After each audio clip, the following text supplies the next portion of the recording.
Como de praxe, o Tribunal Superior Eleitoral define o limite de gastos para as campanhas eleitorais desse ano. No caso das campanhas presidenciais, a gente está falando aqui de 133 milhões de reais.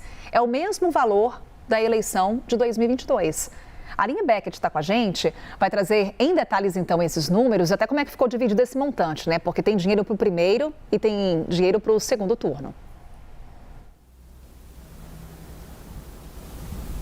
Isso mesmo, Carol. Bom dia a você e a todos que nos acompanham. Pois bem, essa decisão já havia sido aprovada na última sessão plenária do TSE, antes do recesso dos ministros, e ontem foi formalizada no Diário da Justiça eletrônico, né? Esse limite, então, de gastos de campanha para as eleições de 2026, que são os mesmos números das eleições de 2022, né? Então, quanto cada candidato poderá gastar? Para presidente da República, o candidato tem até 88 milhões e 900 mil reais no primeiro turno e 44 milhões e 400 mil reais no segundo turno. Isso totaliza esse valor que você citou de 133 milhões de reais e 300 mil reais. Deputado federal tem até 3 milhões e 170 mil reais. Para deputado estadual ou distrital, o candidato tem até 1 milhão e 270 mil reais. E aí a gente chega num detalhe importante, Carol, que é em relação a governador e senador. Esses vão variar os números de acordo com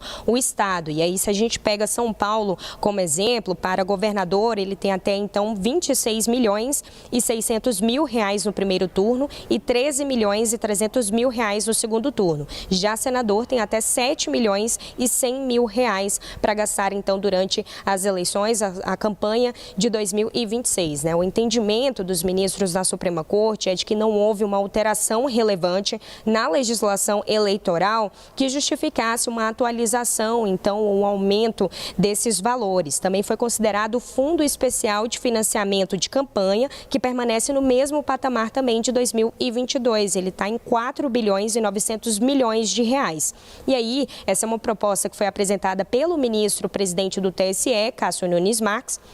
Ele chegou a pontuar que essa proposta atende um pedido ali da maioria dos partidos políticos que acabam visitando a corte, levando ali as suas reivindicações, inclusive sobre as campanhas, né? Segundo ele, esses reajustes, reajustar os tetos, esses limites de gasto de campanha e não reajustar o valor do fundo eleitoral não faria sentido, já que os candidatos não teriam ali mais dinheiro para poder financiar essas campanhas. Então, para o ministro Nunes Marques, manter os mesmos valores ajuda a preservar ali, de certa forma, o equilíbrio entre os partidos, dá mais estabilidade à disputa eleitoral e também evita, de certa forma, uma vantagem ali aos candidatos que já possuem cargo eletivo, né? Então, essa resolução foi aprovada por unanimidade na última sessão plenária do TSE e ontem, então, teve essa formalização por parte do Diário da Justiça. Carol.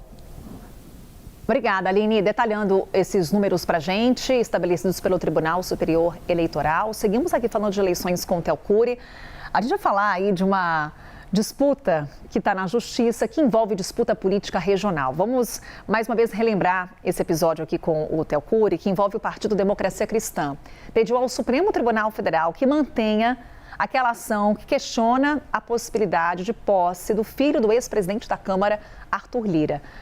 Bora colocar aqui de novo esses personagens para quem está nos acompanhando, Theo, relembrar o que é essa confusão dentro do Democracia Cristã.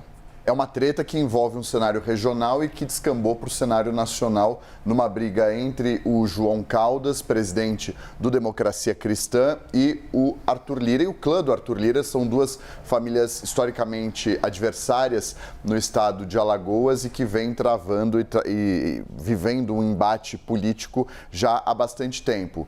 O Democracia Cristã filiou o seu primeiro deputado nesse mês de julho, o José Carlos Araújo, e com uma representação no Congresso Nacional, isso permitiu com que o partido acionasse o Supremo Tribunal Federal. E o João Caldas decidiu acionar o Supremo contra uma lei que beneficia o filho do ex-presidente da Câmara dos Deputados, Arthur Lira, esse que aparece nas imagens, o Alvinho Lira.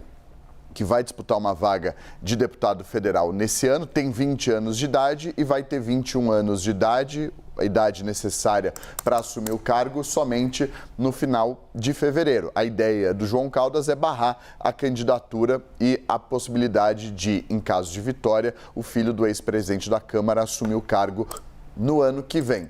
Só conseguiu acionar o Supremo porque tinha um deputado federal filiado. Acontece que dias depois de filiar o José Carlos ao Democracia Cristã, o deputado disse: não é bem assim, eu não me filiei, eu não acionei nenhuma ficha de filiação e eu fui filiado à revelia. Fui afiliado sem a minha autorização pelo João Caldas em uma briga da qual eu não faço parte. Foi o que o deputado disse numa conversa que nós tivemos na semana passada. Na sequência, ele acionou o Supremo Tribunal Federal pedindo para que não fosse considerada a sua filiação.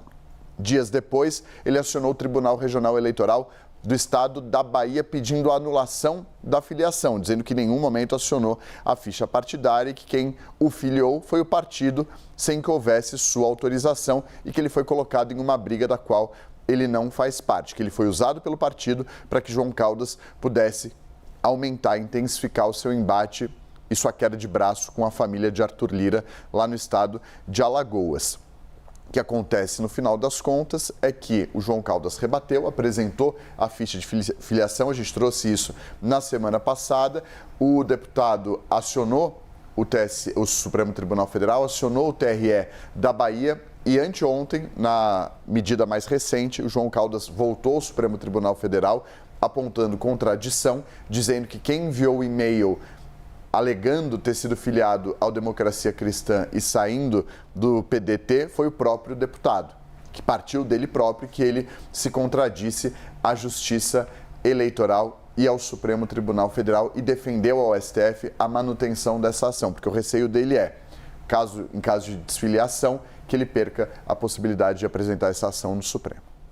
Theo Cury, nosso analista, está acompanhando aí de perto esse caso, vai atualizando a gente, hein, Theo? Valeu. Até já.